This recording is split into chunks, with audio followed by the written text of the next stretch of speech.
"Ma'am, put the wrench down." That's what the cop yelled while I stood frozen in my own driveway, staring at the turquoise Oldsmobile I'd just bought legally 3 days earlier. Behind me, neighbors were watching through curtains pretending to water plants that didn't need watering. In front of me, Judith Vance, the HOA president, pointed straight at me and screamed, "That's my son's car. He stole it." Her voice sliced through the morning air like a siren. I didn't move. The wrench hung heavy in my hand. I could feel every eye on the street burning into my back. 2 patrol cars flashing red and blue pulled up like they were raiding a crime scene. Only this wasn't a crime. This was my home, my driveway, my car. I raised my hand slowly, set the wrench on the hood, and said as calmly as I could, "Officers, I have legal documents inside. I bought this vehicle from a DMV auction. Everything is in order." They looked between me, a black man in work boots and a dusty t-shirt, and her, a middle-aged white woman in a crisp white blazer, clutching her HOA binder like a Bible. The math was predictable. One of the officers nodded slightly, the other hesitated. Judith crossed her arms and smirked. "I've lived here 12 years. I know who belongs in this neighborhood and who doesn't." The way she said "belongs" made my stomach turn. That was my introduction to how power really works in suburbia. Proof versus privilege. Paperwork versus perception. When they finally left after verifying that yes, I did have every piece of documentation signed and sealed, Judith just stared at me from the sidewalk. "This isn't over," she said. Then she walked off like she'd just marked me for extermination. The next morning, I found an email from the HOA. Notice of violation, unauthorized vehicle. $500 a day if I didn't remove the Oldsmobile from my property within 48 hours.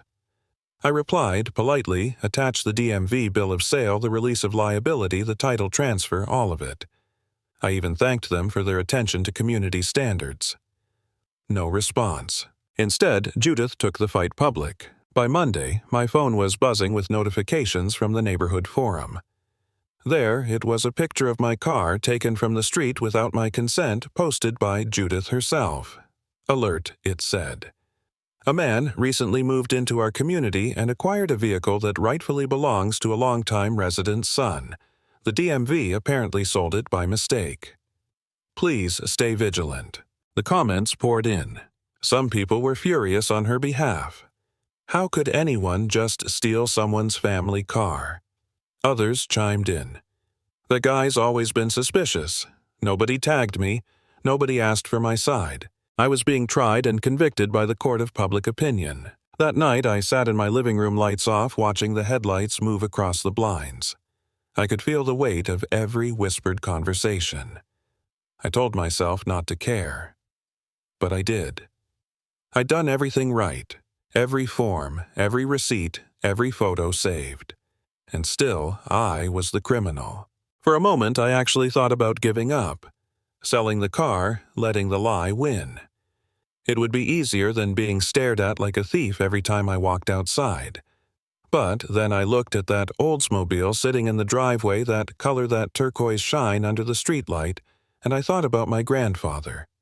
He'd spent weekends teaching me how to turn a wrench, how to measure torque. Fix what's broken, he always said. Don't just throw it away. So that's what I decided to do. Fix it, not just the car, but the truth. I opened the old red toolbox he'd left me, the one that still smelled like motor oil and history. I picked up the torque wrench. Precision, that's what he'd called it. Not too tight, not too loose. Just right. That's what I needed to be. Not angry, not reckless, just exact. Every document, every email, every timestamp measured. Then I pulled out the breaker bar, the tool you use when something's rusted solid. Leverage. My grandfather used to say you don't have to be the strongest person, just know where to apply pressure. That night I decided where to apply mine. I contacted my lawyer friend Palmer Driscoll, told him everything. He told me to document everything, every post, every email, every message. Within a week I had a spreadsheet of screenshots, timestamps, and evidence. And that's when the real cracks started showing. Judith had emailed her HOA assistant ordering her to create a memo dated for last month to make it look like the board had already flagged my vehicle before any of this started. Her assistant refused at first, said it would be falsifying records. Judith insisted. That email thread, that little chain of arrogance, became my smoking gun. Palmer called me the next morning. "She's cooked," he said. "You've got her on document fraud." Still, Judith didn't stop. She called the police. Again, saying I'd sent her a threatening message, the same polite email where I'd said, "This fine constitutes harassment." The officer who showed up looked tired. "This isn't a threat, Mr. Borden. Just keep your paperwork in order." I was tired, too tired of playing defense in my own home. The DA got involved next. Claudette Winters, sharp calm, all business.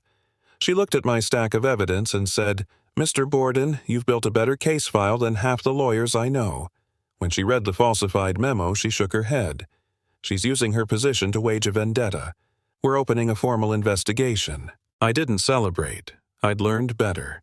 In this neighborhood, truth moved slow, slower than lies, slower than gossip.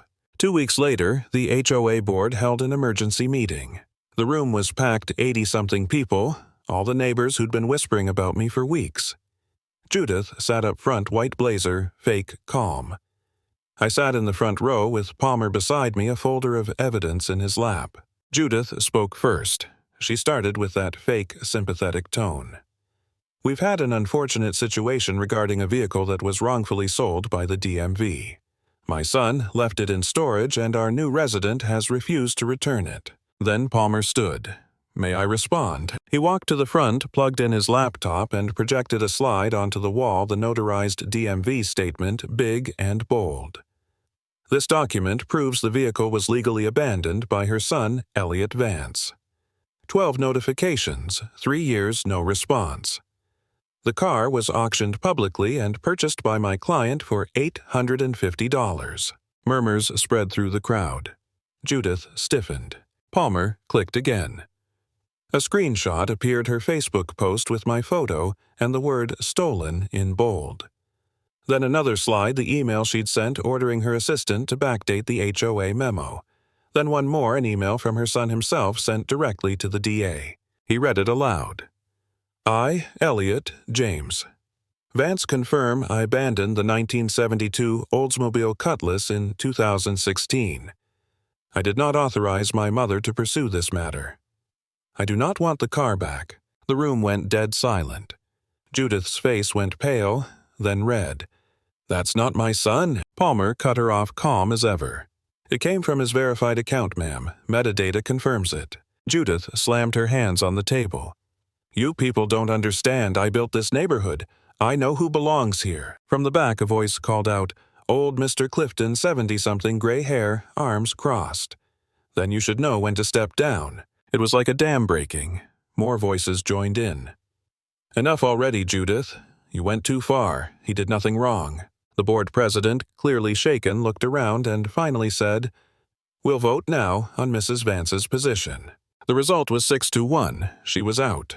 She didn't say a word, just grabbed her binder chin high and stormed out through the side door. I thought that would be the end of it, but the real ending came later in court.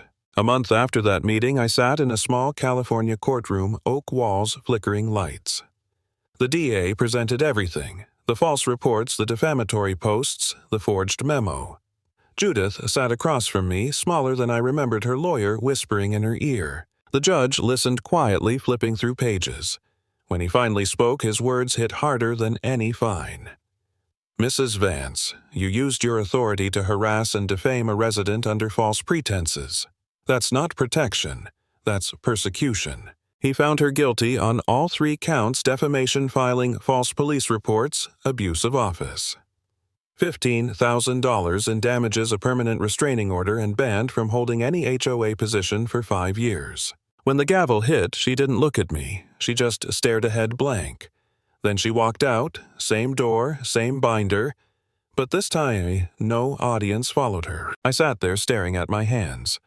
Palmer patted my shoulder. "You did it right," he said. "You didn't fight her with anger. You fought her with truth." That night I went home and stood in the driveway again under the same streetlight where it had all started. The Oldsmobile sat there restored and gleaming, the turquoise paint catching the light like a calm ocean. For weeks, that car had been a symbol of accusation. Now, it was proof that documentation, patience, and principle could still mean something. I didn't need applause. I didn't need anyone to say sorry. I just needed to breathe in the quiet and know finally that the truth had weight. Because sometimes the loudest thing you can do is stand still.